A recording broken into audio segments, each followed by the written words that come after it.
Oke, jadi pada tanggal 5 Juni 2026 kemarin, Menhan kita Jenderal Safri Samsudin kembali bertemu dengan Menhan Jepang, Shinjiro Koizumi, bos. Langsung di Tokyo. Artinya ya, Menhan kita yang terbang ke Jepang, bos.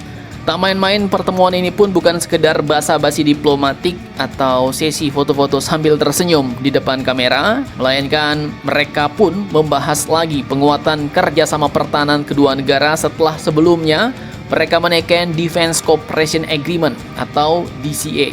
Dan kini banyak hal baru yang disepakati, salah satunya kemungkinan transfer kapal destroyer Asagiri Class. Nah, kemudian di lain sisi tetangga kita ternyata juga mendapat kemungkinan Abukuma Class, bos. Pertanyaannya kini, mengapa Jepang melakukan itu? Tetangga mana yang bakal mendapat Abukuma Class?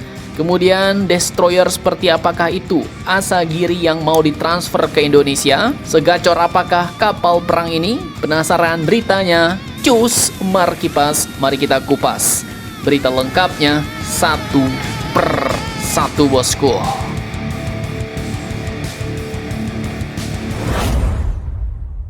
Oke, jadi admin kutip dari sumber resmi pemerintah Jepang dan juga Naval News nih, bos. Kedua Menhan Indonesia Jepang pun baru-baru ini menyepakati beberapa kerjasama gacor, mulai dari memperkuat kerjasama militer termasuk pendidikan, pelatihan, pemeliharaan alutsista, dukungan logistik hingga aspek operasional.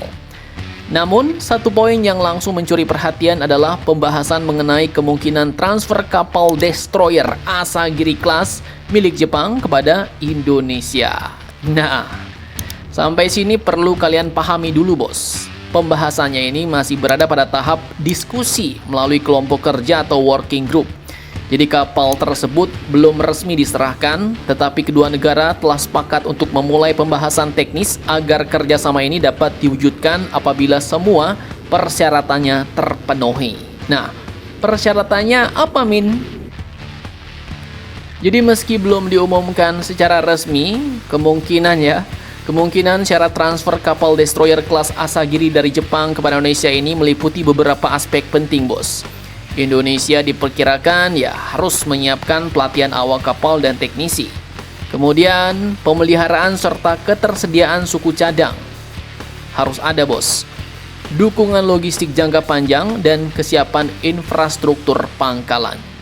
Selain itu, kedua negara kemungkinan juga akan menyepakati prosedur operasional, mekanisme dukungan teknis, serta kerjasama pendidikan dan transfer teknologi. Bahkan tak menutup kemungkinan adanya ketentuan mengenai penggunaan dan pengalihan kapal kepada pihak lain yang harus mengikuti kesepakatan bilateral serta aturan ekspor pertahanan yang berlaku di Jepang.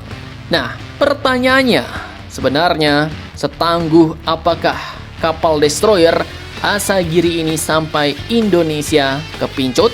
Berapa unit yang dimiliki oleh Jepang? Simak videonya sampai habis, bos. Oke, sekarang kita masuk ke bintang utamanya, yaitu destroyer Asagiri Class. Kapal ini pun merupakan salah satu kapal perang andalan Jepun.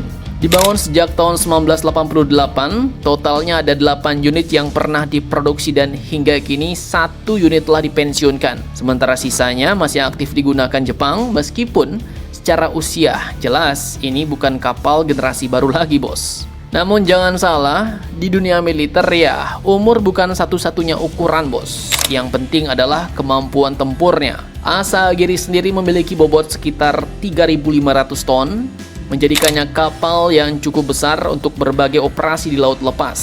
Persenjataannya juga lumayan lengkap nih. Pakai meriam 76 mm, kemudian ada rudal anti kapal Harpoon, peluncur Asrock untuk menyerang kapal selam, torpedo ringan, serta rudal pertahanan udara Sea Sparrow. Sebagai lapisan pertahanan terakhir, terdapat 2 sistem palang CIWS yang mampu menghujani sasaran dengan ribuan peluru per menit, bos, untuk menghadang rudal atau pesawat yang mendekat. Kemudian keunggulan lain yang sangat penting adalah adanya fasilitas untuk mengoperasikan helikopter anti kapal selam SH-60J. di mana kehadiran helikopter ini membuat kemampuan pengawasan dan pencarian sasaran menjadi jauh lebih luas dibanding kapal yang hanya mengandalkan sensor di atas geladaknya. Nah, mengapa berita ini begitu penting? Ya, perlu kalian tahu bos, selama puluhan tahun, Jepang ini terkenal sangat ketat dalam kebijakan ekspor peralatan militernya. Namun, kini perubahan besar-besaran telah terjadi di Jepang bos. Kini Tokyo justru semakin aktif menawarkan kerjasama pertahanan kepada negara-negara mitra di kawasan Indo-Pasifik. Dengan kata lain, Jepang gak cuma menjual teknologi, tapi juga sedang membangun jaringan keamanan regionalnya bos. Jadi kalau benar Indonesia nantinya memperoleh kapal destroyer kelas Asagiri, maka ini bukan sekedar tambahan kapal perang nih, tapi juga simbol semakin eratnya hubungan strategis antara Jakarta dan Tokyo. Namun, sekarang muncul pertanyaan baru lagi nih bos. Karena selain Indonesia, ternyata tetangga kita juga bakal mendapat kapal perang lain dari Jepang, yaitu Abukuma Class. Nah, tetangga manakah itu? Kemudian jika Asagiri dianggap begitu menarik, mengapa tetangga kita justru memilih kapal kelas Abukuma? Apakah Abukuma ini juga kelas destroyer atau justru memiliki karakter yang berbeda? Simak videonya sampai habis.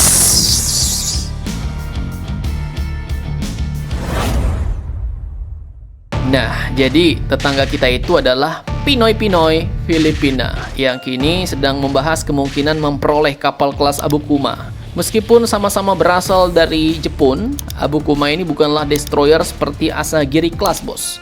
Melainkan Abukuma adalah kapal destroyer escort, DE. Escort itu pengawal, jadi ini adalah kapal pengawalnya destroyer dengan ukuran sekitar 2000 ton. Kedua kapal memang memiliki sejumlah persenjataan yang mirip, seperti meriam 76 mm, rudal Harpoon, sistem ASROC, dan torpedo ringan. Namun perbedaannya juga cukup signifikan bos. Destroyer Asagiri Class memiliki rudal pertahanan udara Sea Sparrow, kemudian punya 2 palang CIWS serta fasilitas untuk mengoperasikan helikopter anti kapal selam.